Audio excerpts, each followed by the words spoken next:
So, we're about to dive into a story about the end of a world. But forget fire and brimstone, this is something else entirely.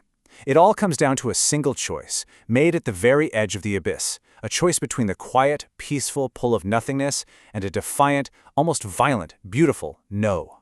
All right, so where does this all take place? Our story kicks off in a place called the Abbey of Safety. And I want you to picture this, a world totally engineered to get rid of all risk. It's like a gilded cage, a place where people have willingly traded that lightening of existence for the safe, predictable comfort of a dim lamp glow. It's a society that's just completely stagnant, choked by its own security. And the price for all that safety? Well, it's the soul itself. And that really gets to the heart of it, right? When this comfortable little world finally starts to crumble, one single soul is faced with this just monumental choice.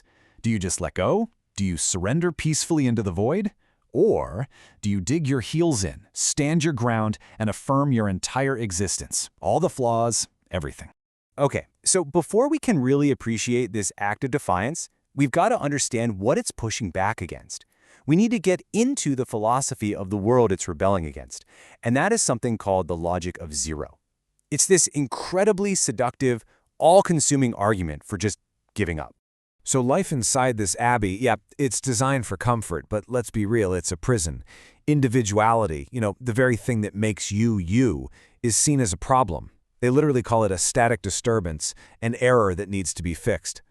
The whole point isn't to live, it's just to, not die, to just exist, but without any of the messy, painful, beautiful lightning of what it means to be truly alive.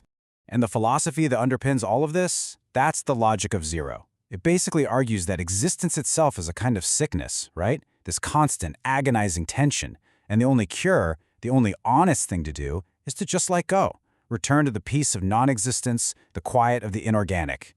It is, when you boil it all down, the ultimate argument for just giving up. So on this slide, you can really see the two sides clashing head-on. On one side, you have the logic of zero, which sees the self as a mistake, a fractured mirror that needs to be pieced back together into the darkness. But then you have the logic of one. It sees the self as a light that generates its own source, something powerful, something worth defending as a sovereign triumph. Now, into this world of just quiet, slow decay comes an enforcer. And this isn't some hero arriving to save the day. No, this figure arrives to finalize the whole process, to see the dissolution through to the very end. And here he is, the Red Spectre, the architect of dismantlement. You can think of him as a force of absolute brutal truth. He's like a cosmic judge who shows up to strip away every comfortable lie people tell themselves. His weapon? A fire of dismantlement, and its only purpose is to burn away all the vanity, all the pretense, and just reveal the honest, raw vacuum that's hiding underneath it all. The Spectre's worldview is simple and it's absolute. The individual self? It's a fundamental error, an ontological mistake. So what's his method? To shatter every illusion people build to protect that self. And his ultimate goal? Nothing less than the total absence of the self, complete and utter erasure. And here's the thing, he succeeds. The floor of the Abbey, the very foundation of this whole stagnant world, it just cracks and falls away into nothing. And what's underneath? The abyss, the infinite water of the deep. Everything is collapsing. And in the middle of it all, one lone figure, our wanderer, is left standing right on the edge, facing this overwhelming sovereignty of silence. So, this all leads to the final showdown. But this isn't going to be a fistfight. No, it's a philosophical crucible. It is the ultimate test for the wanderer's very soul. But before we see what he does, I want you to really think about this for a second. Put yourself in his shoes. Could you choose to relive your entire life exactly as it was? Every single failure, every heartbreak, every cringeworthy moment of shame, forever, on a loop, with no changes? Could you say yes to that? Because that right there, that is the choice of the hourglass. It's the ultimate test, and it's presented by the Daemon of Truth. The wanderer has two options: accept the burden of repetition, an infinite cycle of his own life, or choose erasure. Choose the release of non-being, the profound peace of the abyss. So, the Daemon is basically making a bet here. The wager is that the sheer weight of a person's history, all the failures, all the pain, is just too much for any spirit to bear. He's convinced that the Wanderer is going to break, that he'll eventually beg for it all to just stop, for that terminal shudder to finally fall. But the Wanderer's response is what this entire story hinges on. This right here is the moment the logic of one is born.